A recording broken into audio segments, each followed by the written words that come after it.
നരേന്ദ്രമോദി എന്ന ഒരു ലോക നേതാവിനെ മാത്രമേ പലപ്പോഴും ജനങ്ങൾ കണ്ടിട്ടുള്ളൂ. നരേന്ദ്രമോദി എന്ന് പറയുന്ന ഹ്യൂമൻ ബീങ്, ഇത്രയും നല്ലൊരു സോൾ ഞാൻ കണ്ടിട്ടില്ല. കുഞ്ഞുങ്ങളുടെ മനസ്സാണ് സത്യം പറഞ്ഞാൽ അദ്ദേഹത്തിന്. അത് പലപ്പോഴും അദ്ദേഹത്തിന്റെ ആ ഒരു ഗാംഭീര്യത്തിൽ പലപ്പോഴും ആളുകൾ ശ്രദ്ധിക്കാതെ പോകുന്നൊരു കാര്യമാണ്. തിരഞ്ഞെടുപ്പുമായി ബന്ധപ്പെട്ട് വിവിധ സംസ്ഥാനങ്ങളിൽ പോകുന്ന വീഡിയോസ് കാണുമ്പോൾ നമുക്ക് ഒരുപാട് ക്യൂട്ട് വീഡിയോസ് കാണാൻ സാധിക്കും. ഇപ്പോൾ മോദിജി ഒരു കടയിൽ നിന്ന് പൊരി വാങ്ങുന്ന ഒരു വീഡിയോ വലിയ രീതിയിൽ വൈറലായിട്ടുണ്ട്, അല്ലെങ്കിൽ കുഞ്ഞുങ്ങളുമായി സംസാരിക്കുന്ന വീഡിയോകൾ.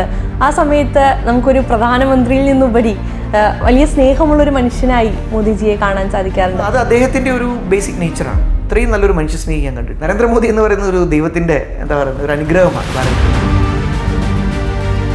അജയ് റായ് എന്ന് പറയുന്നൊരു നേതാവുണ്ട്, അദ്ദേഹത്തിനെതിരെ മത്സരിച്ചതാണ്. അദ്ദേഹം വയ്യാതെ ആശുപത്രി കിടന്നപ്പോൾ നരേന്ദ്രമോദിജി വിളിച്ചന്വേഷിക്കുകയും ട്വീറ്റ് ചെയ്യുകയും ഒക്കെ ചെയ്തു. അദ്ദേഹത്തിൻ്റെ ഒരു നേച്ചറാണ് അത്. അദ്ദേഹം രാഷ്ട്രീയത്തിന് വേണ്ടി ചെയ്യുന്നതൊന്നുമല്ല. പക്ഷേ അത് വളരെയധികം ഒരു മനുഷ്യ സ്നേഹിയാണ് അദ്ദേഹം.